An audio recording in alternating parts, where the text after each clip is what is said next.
ഗാസയിൽ മൂന്നിലൊരാൾക്ക് ദിവസങ്ങളോളം ഭക്ഷണം കിട്ടാത്ത സാഹചര്യമാണെന്ന് ഐക്യരാഷ്ട്രസഭ.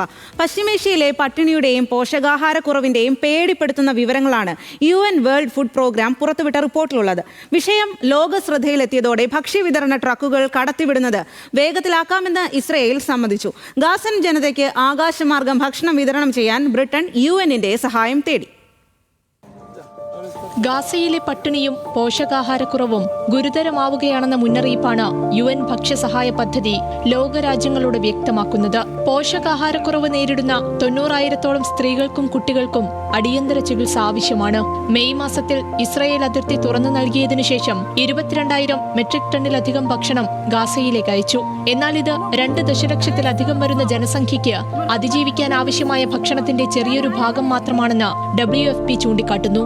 സഹായ വിതരണ അഭ്യർത്ഥനകൾ ഇസ്രായേൽ പരിമിതമായി മാത്രം അംഗീകരിക്കുന്നതും വാഹനവ്യൂഹങ്ങൾ കടത്തിവിടുന്നതിലെ താമസവും ഗതാഗത റൂട്ടുകളുടെ അപര്യാപ്തതയുമാണ് ഗാസൻ ജനതയ്ക്ക് ഭക്ഷണം എത്തിക്കുന്നതിനെ പിന്നോട്ടടിക്കുന്നതെന്ന് WFP പുറത്തിറക്കിയ പ്രസ്താവനയിൽ പറയുന്നു. വിഷയം ലോക ശ്രദ്ധയിലേക്ക് എത്തിയതോടെ ജൂലൈ 23 മുതൽ ഭക്ഷണവുമായി എത്തുന്ന ട്രക്കുകൾ കടത്തിവിടുന്നത് വേഗത്തിലായിട്ടുണ്ട്. എന്നാൽ സുസ്ഥിരമായ പ്രതിബദ്ധതയോടെയുള്ള നീക്കമില്ലാതെ ഇപ്പോഴത്തെ പ്രതിസന്ധിയെ മറികടക്കാനാകില്ലെന്നാണ് WFP പറയുന്നത്.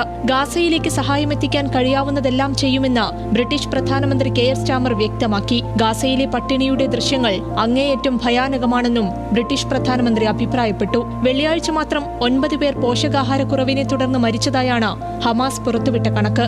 ഇസ്രായേൽ ആക്രമണം തുടങ്ങിയതിനു ശേഷം ഇതുവരെ 122 പേർ പോഷകാഹാരക്കുറവിനെ തുടർന്ന് മരിച്ചതായും ഹമാസ് ആരോഗ്യ വിഭാഗം അറിയിച്ചു. ഗാസയിലേക്ക് ഭക്ഷ്യസഹായം എത്തിക്കുന്നത് തടഞ്ഞിട്ടില്ലെന്നും പോഷകാഹാരക്കുറവിനും പട്ടിണിക്കും കാരണക്കാർ ഹമാസ് ആണെന്നുമാണ് ഇസ്രായേൽ നിലപാട്. ഗാസയിലെ പട്ടിണിയുടെയും പോഷകാഹാരക്കുറവിന്റെയും പേടിപ്പെടുത്തുന്ന ദൃശ്യങ്ങൾ പുറത്തുവന്നതോടെ ലോകരാജ്യങ്ങളെല്ലാം ഇസ്രായേലിനെതിരെ രംഗത്തെത്തിയിട്ടുണ്ട്. പലസ്തീന്റെ രാഷ്ട്രപദവി അംഗീകരിക്കുന്നതായി കഴിഞ്ഞ ദിവസം ഫ്രാൻസ് വ്യക്തമാക്കിയിരുന്നു.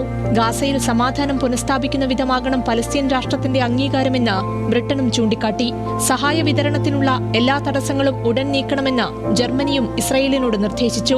ഗാസൻ ജനതയുടെ അതിഗുരുതര സാഹചര്യം ലോകരാജ്യങ്ങൾ ചർച്ചയാക്കുമ്പോഴും മേഖലയിൽ ആക്രമണം കടുപ്പിക്കണമെന്നാണ് ഇസ്രായേലിന് അമേരിക്കൻ പ്രസിഡന്റ് ഡൊണാൾഡ് ട്രംപിന്റെ നിർദ്ദേശം.